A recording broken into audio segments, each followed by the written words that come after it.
আজকে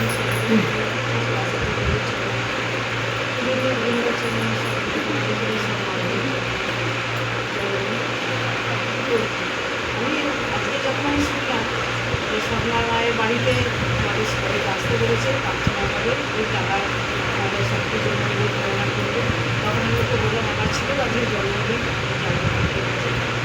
আমি রবিবার রবিবার আমি বড়দি গেছিলাম।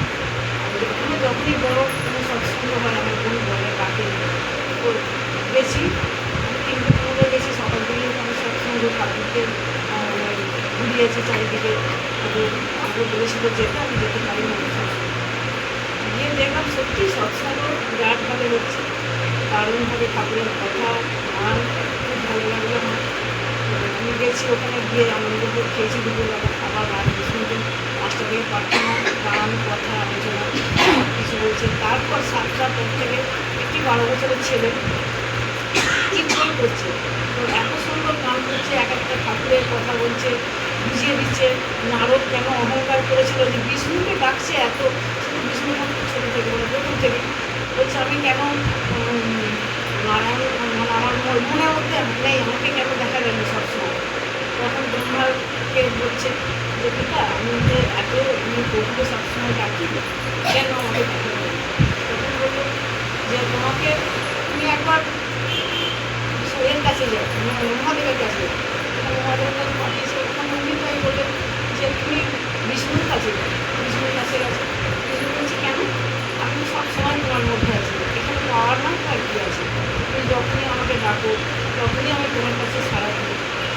তো যাই হোক, এইভাবে আরও অনেক কিছু বলেছে, আমি ঠিক বলতে পারছি না, কোনো অত কথা নেই মানে। তো আমি একটা বাটা মন্দিরে সৎসঙ্গ বিহার মন্দির আছে, এখানে আমি অনেকবার গেছি। একবার লাস্টবার যখন গেলাম ওই সৎসঙ্গে ঠাকুরের আনন্দবাজা হচ্ছে, এখানে ঠাকুরের মন্দির আর ওখানে আনন্দবাজা হচ্ছে, রাস্তা পাড়ে আমরা গেছি, সবাই লাইন দিয়ে দিচ্ছি, ওই খিচুড়ি ভোগ হচ্ছে। একটি মা আমার আগে দিয়ে ঠিক আছে, অনেকটা বয়স হয়েছে, 2 হাত 2 বড় খিচুড়ি ভোগ নিয়েছি, আমি তারপরে নিয়েছি, আমার আগে এগিয়ে গেছে। আমি যখন গেছি নিয়ে ওখানটাতে গাছের তলা আমার পায়ে ফুল খেলে ওখানে খিচুড়ি আর পাতা আমার পায়ে গরম খাবার দিল। আমি তো বাড়তে করে চলে গেছি, আমার বোনগুলো দেখতে কিচ্ছু হবে না, কি পায়ে জল দেবে। সত্যি আমি জুতো খুলতে পারছিলাম না পা থেকে, এত ওখানে সেই মুহূর্তে জানা করছিল। এবং ঠাকুর ঠাকুর তোমার কাছে এসেছি, বয়স্ক মা বুঝতে হাতে নিয়েছে, যা করার করে কিছুক্ষণ পরে দেখলাম আমার জ্বালা যন্ত্রণা কমে গেল, কোনো প্রশ্ন করিনি। কিন্তু বাড়িতে কাজ করি, এই যে বাড়িতে অসাবধানে কাজ করি, অসাবধানে তাড়াতাড়ি এটা ওকে দিতে হবে, ওকে দিতে এইভাবে ছাটা লেগে যায়, বাড়িতে অনেক কিছু হয়ে যায়। তো বড় মা বলেছেন যে সবসময় কাজ করতে, একটা কিছু কণা পড়ে গেলে সেটা যেন নষ্ট না হয়, যখন কিছু পড়ে যায় আমি কিছু বড় মা করি, বড় মা তুমিই বলেছো যে কিছু না এই তাড়াহুড়ো হয়ে যায়, কিছুক্ষণ হয়তো সংসারের কাজে ডাকতে পারছি না, মনে হয় ঠাকুরকে বড় মা আমাকে ভুলিয়ে দিল, এতক্ষণ তোমাদের আর মনে করতে পারি এই সংসারের অবস্থা। ঠিক আছে, তুমি সংসারের কাজ করে সংসার করবো, সবসময় ঠাকুরকে ডাকি, যা কিছু মনে কথা ঠাকুরকে বলি। রাত্রিবেলা শোয়ার আগে ঠাকুর বড় মা সবাইকে সবাইকে আমি শুনি, আবার ভোরবেলা তুমি নিত্যকর্ম করি, ঠাকুরের সেবা করি, জয় করি।